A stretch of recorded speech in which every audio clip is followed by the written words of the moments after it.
Habib Noh sanggup mengharungi ribut untuk pergi mengubati kanak-kanak yang sakit. Beliau pernah berjalan ke paya lebar dari rumah beliau ke Teluk Belangah ketika hujan lebat untuk mengubati seorang kanak-kanak. Bila beliau sampai di rumah kanak-kanak tu, ibu bapa kanak-kanak tu terkejut melihat pakaian Habib Noh langsung tak basah.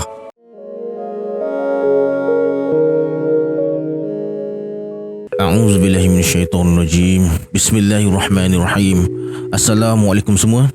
Kembali lagi bersama saya Syarul. Baiklah, dalam video kali ini saya akan kongsikan sejarah hidup seorang wali dan karamahnya, iaitu As-Sayyid Habib Noh bin Muhammad Al-Habsyi. Sehinggakan pemerintah Singapura terpaksa melencongkan pembinaan highway di sekitar makam Habib Noh ni. Kalau ada informasi-informasi yang saya tak sebutkan dalam video ni, sila komen di bawah. Sebelum kita mulakan, macam biasa, kita baca selawat Nuri Mubin sama-sama. Sallallahu Rabbuna ala Nuril Mubin Ahmad al-Mustafa Sayyidil Mursalin. Sallallahu Rabbuna ala Nuril Mubin Ahmad al-Mustafa Sayyidil Mursalin. Sallallahu Rabbuna ala Nuril Mubin Ahmad al-Mustafa Sayyidil Mursalin. Baiklah, tanpa membuang masa lagi, jom let's jump to the story.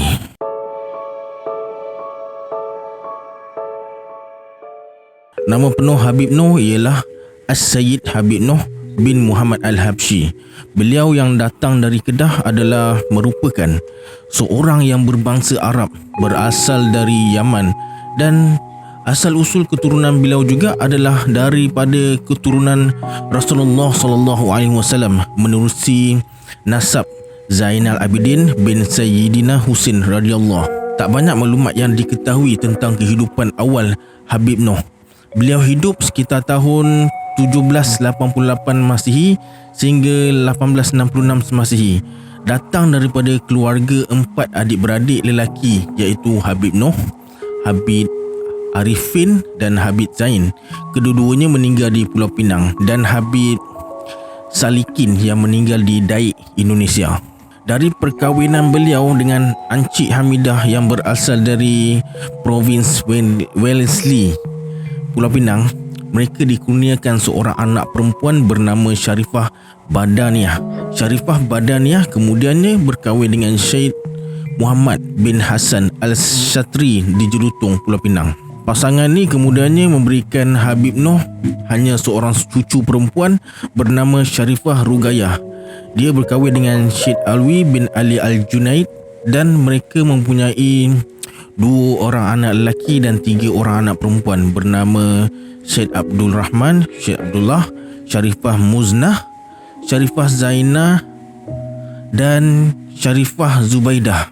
Dari banyak sumber yang diperolehi, Habib Noh sampai ke Singapura tak lama selepas Sir Stamford Raffles tiba dekat situ. Umur Habib Noh masa tu mencecah 30-an. Walaupun beliau telah menghabiskan saki-baki usianya di Singapura dan meninggal dunia di sana, tetapi beliau banyak berjalan, terutamanya ke Johor Bahru dan negeri-negeri lain di Malaysia untuk berdakwah. Habib Noh adalah seorang yang amat warak. Waktu malam, beliau habiskan masa untuk solat sehingga terbit matahari. Beliau selalu ziarah ke tanah perkuburan untuk mendoakan roh-roh orang beriman. Habib Noh juga selalu berjalan dengan kawan-kawan rapatnya, melainkan beliau nak bersendirian pada waktu-waktu tertentu.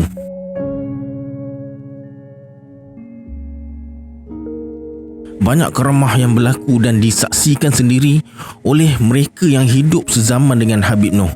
Peranan Habib Noh sebagai Rijalul atau Rijalul Gaib ini amat susah difahami menerusi bahasa dan pengertian yang zahir, sedangkan tugasnya amat besar. Antara kurniaan karamah yang diberikan Allah Subhanahu Wa Taala kepada beliau ialah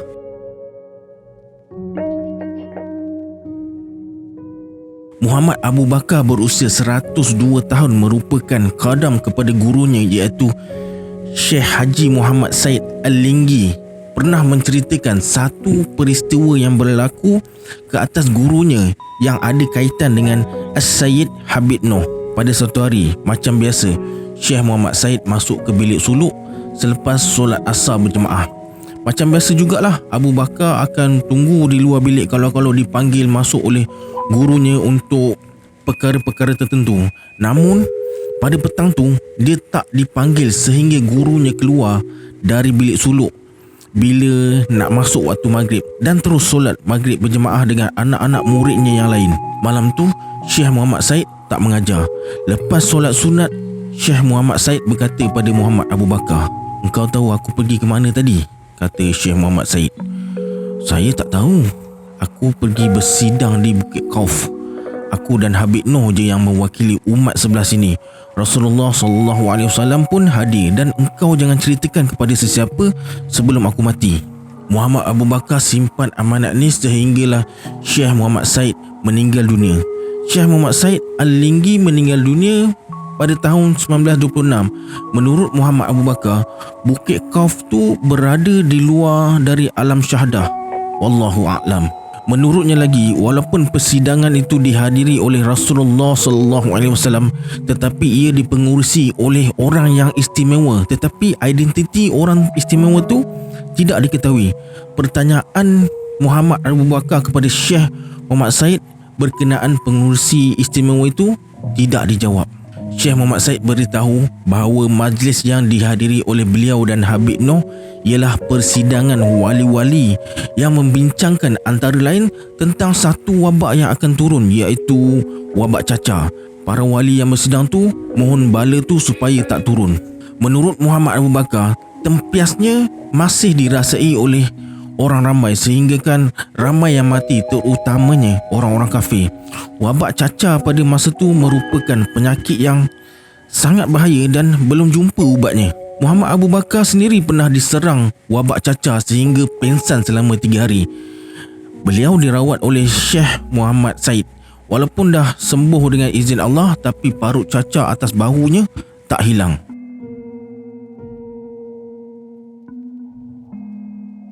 Sayyid Hasan Al-Khatib, penjaga makam Habib Noh radhiyallahu anhu, mengatakan bahawa Sayyid Habib Noh tak menghormati orang-orang yang angkuh dengan kekayaan atau jawatan duniawi. Walaupun ramai orang menghormati atau takut kepada Crawford, Gubernur Singapura ketika itu, tapi Habib Noh tak takut padanya. Dalam satu peristiwa, Gubernur Crawford marah dan hina Habib Noh sebab beliau tak menghormatinya. Tiba-tiba je kereta kuda yang dinaiki Gubernur tu tak dapat bergerak. Gubernur pun naik marah dan bertanyakan hal tu kepada pengiringnya. Tapi pengiring tu bertanya kepada Tuan Gubernurnya, "Tahukah Tuan siapakah orang yang Tuan marah dan hina tu?" "Itu orang gila," jawab Gubernur tu. "Sebenarnya dia bukan gila, tetapi dia orang baik dan ada karamah. Lihat, bila Tuan marah pada dia, dia sumpah dan sekarang kereta Tuan tak dapat bergerak." Gubernur jadi takut dan akhirnya minta maaf dengan Habib Noh. Setelah Habib Noh menepuk-nepuk kaki kuda tu, barulah kuda tu boleh berjalan seperti biasa. Sejak tu, Gubernur sedar betapa As-Sayyid Habib Noh mempunyai kelebihan luar biasa. Walau bagaimanapun, pada satu ketika Gubernur dengan angkuh memerintahkan orang-orangnya untuk menangkap dan kurung Habib Noh dalam penjara dengan kaki dan tangannya dirantai. Tindakan keras ini diambil sebab As-Sayyid Habib Noh tak nak menghormati wakil penjajah yang beragama Kristian tu. Anehnya, para pengawal penjara kemudian melihat Habib Noh di luar penjara. Tangan dan kakinya tak dirantai. Walaupun ditangkap semula, Habib Noh tetap dapat keluar dan kelihatan seolah-olah tak ada apa-apa yang berlaku. Akhirnya, beliau dibebaskan sepenuhnya.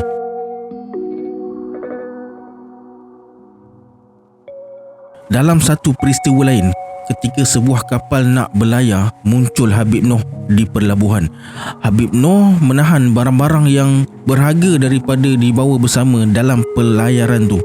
Orang-orang yang terlibat tak senang dengan sikap beliau, tapi beliau tetap bertegas. "Tak boleh bawa barang-barang yang berharga tu," kata Habib Noh.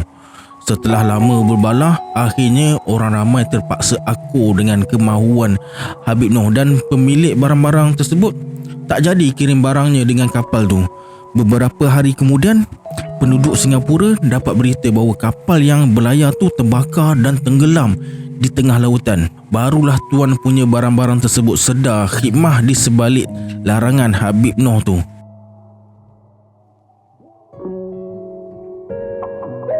Dalam satu peristiwa lain pula, ada seorang saudagar ingin meneruskan pelayarannya ke Singapura. Dalam pelayaran, kapalnya telah dipukul rimbut kencang. Dalam suasana cemas tersebut, saudagar tu berdoa kepada Allah supaya diselamatkan kapalnya dari ribut tersebut, dan dia bernazar kalau dia selamat sampai ke Singapura, dia akan hadiahkan kain kepada Habib Noh. Setelah 10 tahun berlalu, dia pun pulang dari pelayaran tu. Habib Noh pergi menemuinya dan menuntut kain seperti yang diniatkannya tu. Orang tu terperanjat sebab dia tak pernah beritahu niatnya tu kepada sesiapa, dan dia sendiri dah lupa dengan niatnya tu sebab dah terlalu lama. Tapi Habib Noh datang ingatkan niat baiknya tu. Habib Noh juga dikenali mempunyai kelebihan untuk tahu masa depan dengan izin Allah. Beliau seolah-olah tahu kalau seseorang itu sakit, memerlukan beliau atau memaksudkan beliau. Pada satu hari, seorang India Muslim balik ke India ikut jalan laut untuk melawat keluarganya. Dia telah berniat kalau dia kembali ke Singapura dengan selamat, dia akan menghadiahkan kepada Habib Noh satu hadiah. Bila dia pulang, dia terkejut melihat Habib Noh dah sedia menunggunya di tepi laut. Habib Noh kata kepadanya, "Saya percaya bahawa awak sudah berjanji untuk memberikan sesuatu kepada saya." Terkejut India Muslim tu lalu berkata, "Katakan kepada saya, wahai tuan yang bijaksana, apakah yang tuan hajati dan saya dengan senang hati menghadiahkan kepada tuan." Habib Noh pun menjawab, "Saya mahukan beberapa gulung kain kuning untuk disedekahkan kepada orang miskin yang memerlukannya dan kanak-kanak." Sambil peluk Habib Noh, India Muslim tu berkata, "Demi Allah, saya amat gembira untuk menghadiahkan kepada seorang lelaki yang dirahmati Allah kerana baik budinya terhadap umat manusia. Berikanlah pada saya 3 hari untuk menghadiahkannya kepada tuan." Selepas 3 hari, dia telah menunaikan janjinya.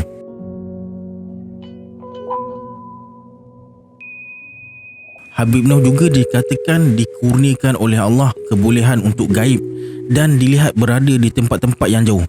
Ada yang bercerita bahawa beliau telah dilihat sedang solat di Masjid Besar Makkah tanpa secara fizikalnya pergi ke sana. Pada satu masa, Habib Noh pernah berkata kepada bakal haji bahawa mereka akan berjumpa di Mekah. Bila jemaah tu sampai di sana, dia telah disambut oleh Habib Noh sendiri. Menurut orang-orang yang hidup sezaman dengan Habib Noh, mereka pernah bertemu atau berada dengannya di beberapa tempat dalam satu masa yang sama. Kejadian seperti itu tak pelik bagi wali-wali Allah.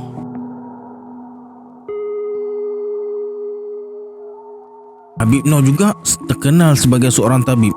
Tabib ni dia macam doktor lah, macam perubat dan perawat. Habib yang hebat terutamanya ke atas kanak-kanak yang memang disukainya. Pernah beliau merawat seorang kanak-kanak yang cedera di kakinya dengan hanya meletakkan tangan beliau di atas luka dan membaca doa. Dalam masa yang singkat, kanak-kanak tu dah boleh berlari semula seolah-olah tak ada apa-apa yang berlaku. Bapa kepada kanak-kanak tu amat gembira. Dia telah bagi wang kepada Habib Noh, tapi Habib Noh berikan wang tu kepada yang memerlukan. Habib Noh sanggup mengharungi ribut untuk pergi mengubati kanak-kanak yang sakit.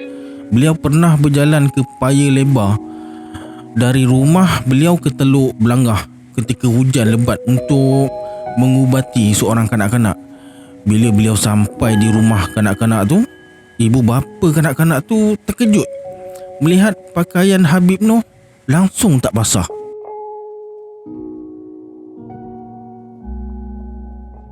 Dalam satu peristiwa yang lain pula, Habib Noh telah dikejutkan oleh tangisan berterusan anak jirannya.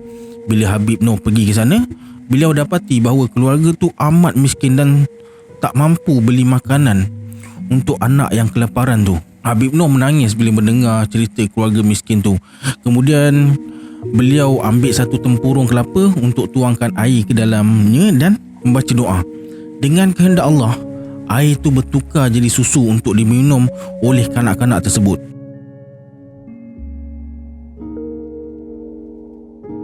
Dikisahkan bahawa Kiai Agong Muhammad bin Abdullah As-Suhaimi Basaiban memang selalu mengamalkan bacaan Maulid junjungan Nabi SAW, tetapi kadang-kala beliau meninggalkannya. Pada satu malam, beliau bermimpi dan di dalam mimpi tersebut beliau bertemu dengan junjungan besar Nabi Muhammad SAW dan Habib Noh yang ketika itu dah pun kembali ke rahmatullah. Dalam mimpi tersebut, Habib Noh sedang mengiringi baginda Nabi yang sedang berjalan di hadapan rumah Kiai Agong. Lalu Habib Noh pun berkata kepada baginda Nabi SAW, "Ya Rasulullah, marilah kita ziarah rumah kawan saya Muhammad Suhaimi."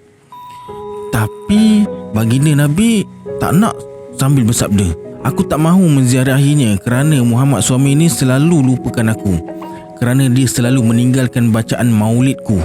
Habib Noh kemudiannya merayu kepada baginda Nabi, "Saya memohonlah kepada Tuan supaya dia diampuni."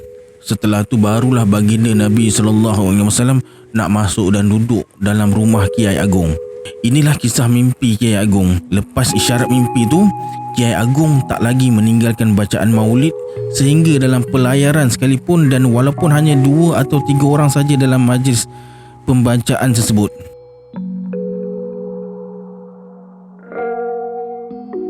Antara sifat yang menonjol pada diri As-Sayyid Habib Noh ialah beliau sangat menyayangi kanak-kanak. Selalu orang jumpa Habib Noh dikelilingi oleh kanak-kanak.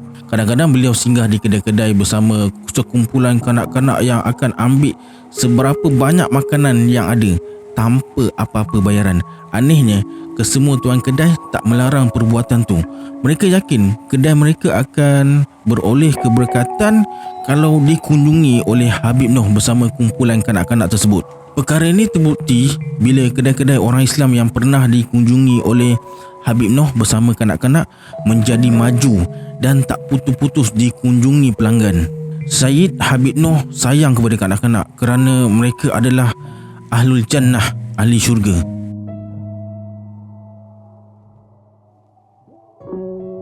Diceritakan ketika keranda jenazah Habib Noh diusung ke makam pusaranya, mereka terpaksa membawa keranda tersebut melalui satu lorong kecil. Di kiri dan kanan sepanjang perjalanan lorong kecil tersebut penuh dengan pokok buluh Cina serta daun-daunnya yang panjang. Semasa melalui lorong tu, keranda tersebut merempuh sarang tebuan sehingga kan sarang tu pecah. Namun tebuan-tebuan tu tak mengganggu orang ramai yang mengiringi jenazah beliau.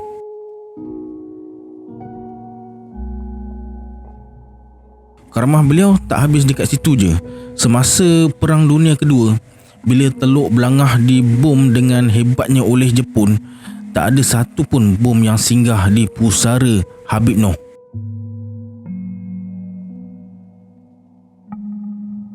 Bila kerajaan Singapura nak bina satu jalan raya di Tanjung Pagar, jambatan tu telah direka bentuk untuk membengkok melingkarinya. Tingginya hampir sama dengan kedudukan makam Habib Noh. Dikatakan menurut rancangan pemerintah, makam Habib Noh dan Masjid Haji Muhammad Saleh perlu dipindahkan untuk membolehkan pembinaan highway dibina lurus tanpa menghiraukan rayuan daripada jawatan kuasa makam dan masjid.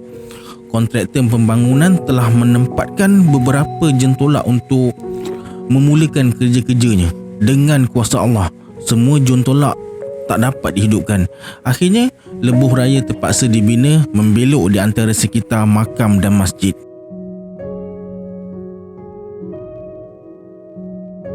Beberapa hari sebelum Habib Noh meninggal dunia, beliau telah berikan banyak nasihat kepada kawan-kawan setianya. Antara mutiara kata beliau ialah, jangan jadi tamak terhadap harta dunia dan jangan ada perasaan hasad dengki terhadap sesiapa pun sepanjang hidupmu. Sebelum meninggal dunia, Habib Noh telah berpesan kepada kawan-kawannya supaya jenazah beliau dikebumikan di Mount Palmer, iaitu sebuah bukit kecil di Jalan Palmer yang merupakan tanah perkuburan kecil pada masa itu. Walau bagaimanapun, pada hari beliau meninggal dunia, kesemua kawan-kawannya telah lupa pesanan tu dan mereka semua bersedia untuk menuju ke tanah perkuburan bidadari Muslim. Bila sampai masanya untuk angkat keranda tu tak berganjak dari atas tanah. Tak ada seorang pun yang mampu mengangkatnya. Keadaan jadi kelang kabut dan hampir setiap orang menangis melihat keranda tu tak berganjak walaupun cuba diangkat oleh lelaki-lelaki yang gagah. Mujurlah ada seorang daripada hadirin yang datang teringat pesan Habib Noh dan menceritakan hal yang sebenar kepada setiap orang yang hadir tu. Setiap orang sedar bahawa mereka telah lupa tentang pesanan tersebut, lalu sepakat untuk bergerak menuju ke Mount Palmer. Dengan kehendak Allah, keranda tu boleh diangkat dengan mudah dan laungan Allahu Akbar bergema mengiringi perjalanan mereka. Dengan izin Allah juga, jenazah Habib Noh telah selamat dikubumikan di Mount Palmer.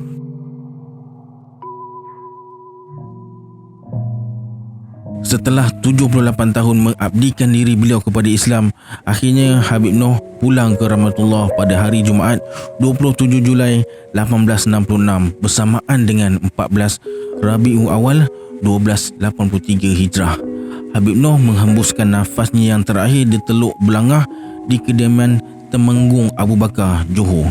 Apabila berita Habib Noh meninggal dunia tersebar, ramai orang daripada pelbagai peringkat termasuk orang-orang Inggeris yang telah memeluk agama Islam melalui beliau dan mereka yang berada di kepulauan-kepulauan berhampiran telah datang untuk menziarahi pusaranya.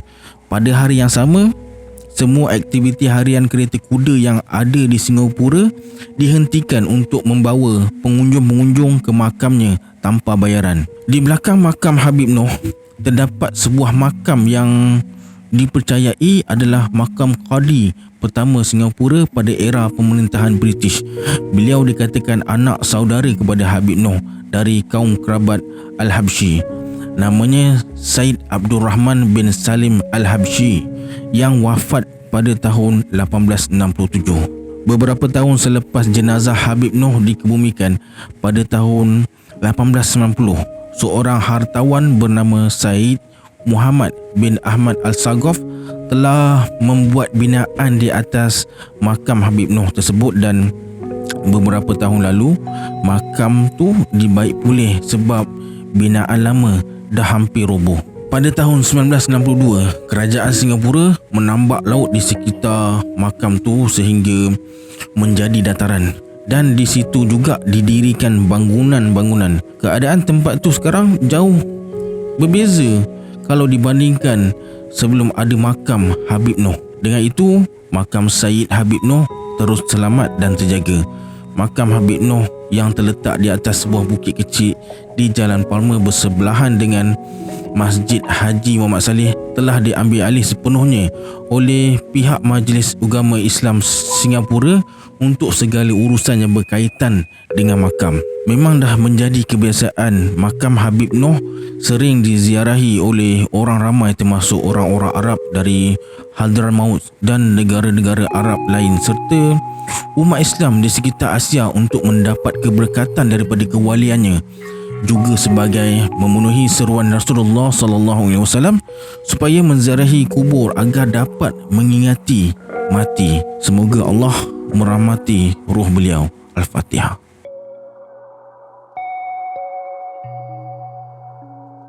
Okey, sampai sini video untuk hari ini. Kalau anda ada cadangan untuk saya kongsikan kisah wali yang lain, boleh tulis komen di bawah. Bagi yang belum subscribe, sila subscribe sekarang dan tekan notification bell sekali. Saya Syarul. Assalamualaikum. Adios.